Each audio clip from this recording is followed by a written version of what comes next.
This video is powered by the pros at Pascal Air Plumbing and Electric. Arkansas owned, Arkansas operated. GoPascal.com. Does it help when you're writing about a win instead of writing about a string of losses? Does it help? Does it make it more enjoyable to write a story? Yeah, I think so. I mean, obviously, I think the post-game quotes we get are better. I think the fans are more interested in reading about it. The storylines are better, and yeah, I mean, obviously, I like to think I'm objective and don't pull for a team one way or the other. But I think anybody says it's not more fun and more interesting to cover a winning team would be lying or not, being totally truthful. But yeah, so it was nice to write up a win last night. Bob, what is your kind of takeaway with everything that's going on up there? Just the emotional roller coaster of and then kind of playing your best two games. I know we're 1-1 on these last two games, but looking just totally different these last couple games. What do you think? What do you think's going on up there? Well, yeah, Eric Musselman said these last 80 minutes of basketball were probably the best they've played in the SEC. Now you have to take the Duke game into account, but yeah, obviously they've made some changes. They've emphasized an inside scoring more, and Mekhi Mitchell's really come alive. Eric Musselman, and I would tend to agree, said he's played as well as any big man in the country the last couple games.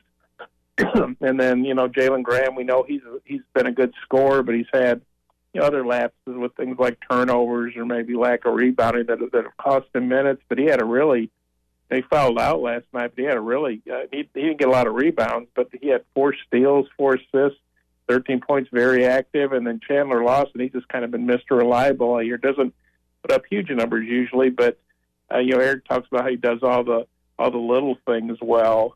And the team was plus 11 last night. Chandler only played 60 minutes, but Arkansas was plus 11 with him on the court. So that speaks that so Eric referred to him as a 3-headed monster, I guess.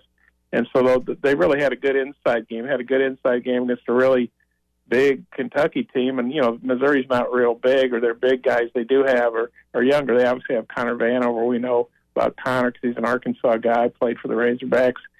And he actually had some good minutes for Missouri, I thought. But just the fact they dominated in the paint, they're really looking to go inside, to me, that's been a big deal. And then they got good point guard play from the young guys. Layden Blocker, true freshman, played almost 30 minutes.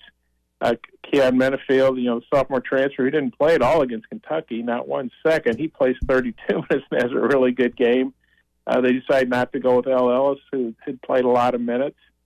And so they're sort of reinventing themselves here in the latter part of the season as we go into the stretch from the SEC. But, yeah, if they can keep playing like this, they're going to get some more wins. It's an interesting way that he just put it, too, about reinventing yourself. We've wondered openly, what does this team do well? And we didn't know what the answer was outside of blocking some shots and getting to the foul line in some cases. What we're seeing them do well now is rebound a little better. Share the ball. Score in the paint. Utilizing size, and it's like Muss says if Mekhi Mitchell's able to play like that, he's going to be one of the toughest 5s in the country. Now, doing it against Missouri is one thing, but like you said, they played well in there against Kentucky too. Is this what Arkansas can do well for the remainder of the regular season?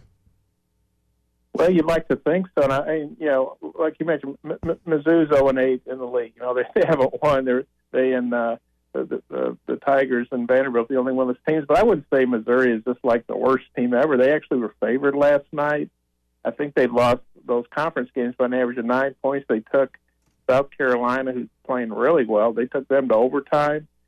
So that was not an easy win. And even though I guess the final was 7 points, really Arkansas had a pretty dominating performance, I thought. They were up by 14 or 15 with about a minute to play. And Missouri scored what I would call some cosmetic points, kind of like Arkansas did against Oklahoma. We remember back in December, Oklahoma beat Arkansas by 9, but they really controlled that game for the last 30 minutes or so. And Arkansas was up by 19 at halftime, I think it was, and really controlled that game on the road. So I don't care who you're playing. If you're on the road and you dominate somebody, lead for 37 minutes, that's pretty impressive. Obviously, it's more impressive if you do it against a better team than Missouri, But to answer your original question, yeah, I think they can keep playing like this. I think a lot of it is don't want to sound too much like a coach, but it's got to be buy-in. I think there probably were times earlier in the season when the players didn't follow the game plan for whatever reason, and kind of freelanced and didn't follow the rules the coaches had laid out for them in terms of do this defensively,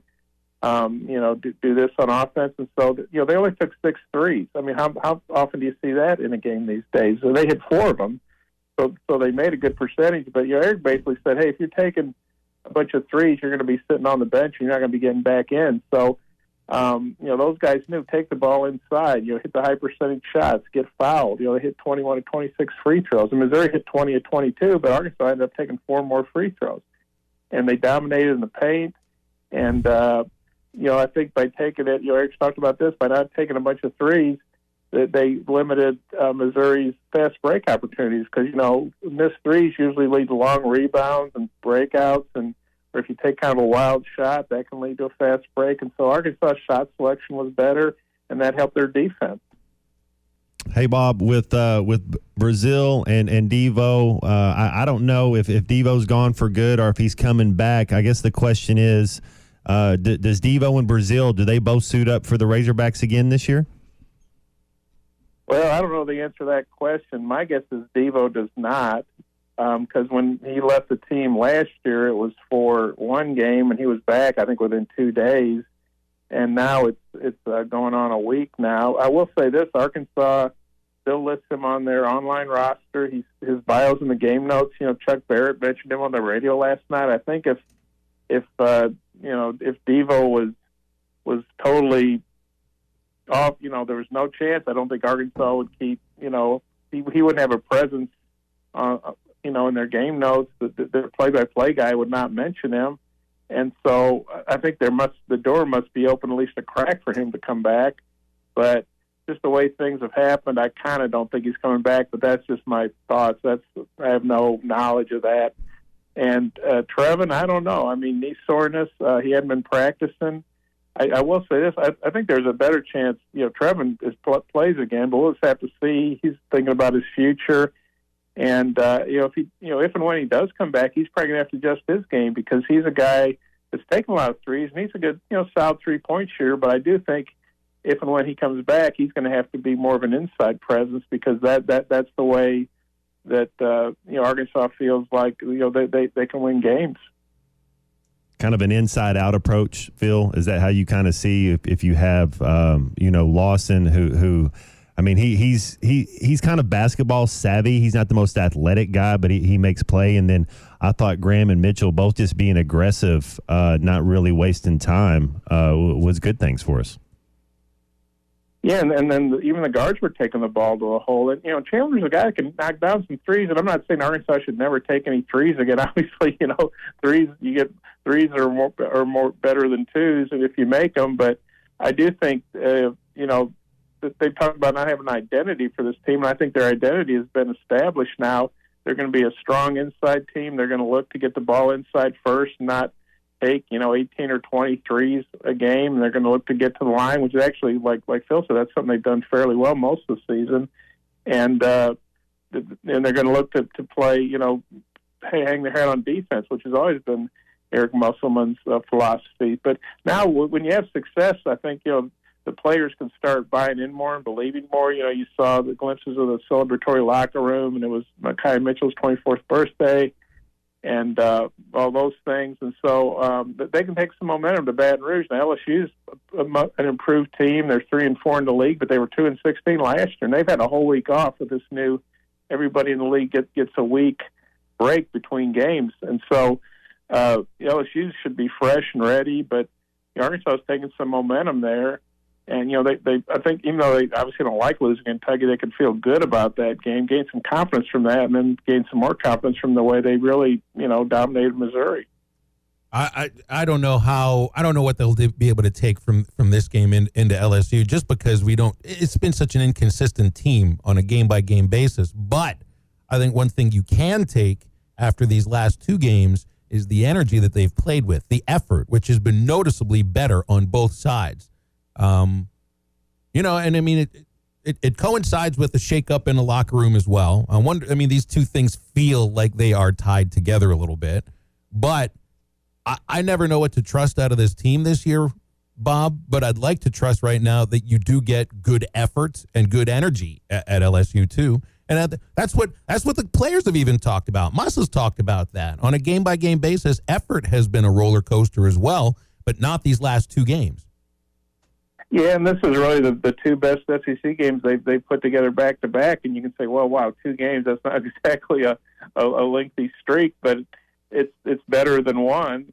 And so, I think when the team's struggling to the extent Arkansas is, especially in league play, you have to try to build on the positive, take some small steps, kind of inching forward. Eric talked about after the Kentucky game, he felt good about the effort, and anybody who thought they didn't play hard was wrong, and so he was very proud of that. Obviously, they wanted a better result, and he said we're inching forward and taking that to Missouri. Well, okay, they took it to Missouri, maybe gained a little bit more. Now they need to go to LSU and try to keep that rolling. And it's not easy on the road. I don't care who you're playing in the SEC. It's tough on the road, but I think they can go there with some confidence and feeling good. And then, they need to keep getting off to good starts. That's one thing. They had just been getting, blown out and not leading in some of these SEC games. I think 3 of their first 6 games they didn't lead for a second. And, I think when you're struggling, you get down early, it just probably zaps all the energy out of you. Well, they got off to a good start against Kentucky. Kentucky came back to their credit, but Arkansas got off to a good start, and they got off to a great start at Missouri. And so that's going to be key, is to get off to a good start on the road again. And it's an early tip-off, 11 a.m., so sometimes crowds aren't as into it. And, of course, when Arkansas plays Missouri at home, I think that's going to be an 11 a.m. tip-off, so Arkansas fans are going to need to be ready to bring it early. But I think there's some signs to feel good about after so many games where it just seems so deflating. And gosh, after Ole Miss, you're wondering, because these guys win a game. If they win another game, I thought they would. And I could see where the feeling would be. Geez, after a beatdown like this by a good but not incredible Ole Miss team, is there any hope left? And now I think they've restored some hope. BetOnline is your #1 source for all your betting needs. Get the latest odds, lines, and matchup reports for baseball, boxing, golf, and more. BetOnline continues to be the fastest and easiest way to place your wagers, including live betting and your favorite casino and card games available to play right from your phone. Head to the website or use your mobile device to sign up today and get in on the action. Remember to use our promo code BELIEVE, that's BLEAV, for your 50% welcome bonus on your first deposit. Bet online, where the game starts.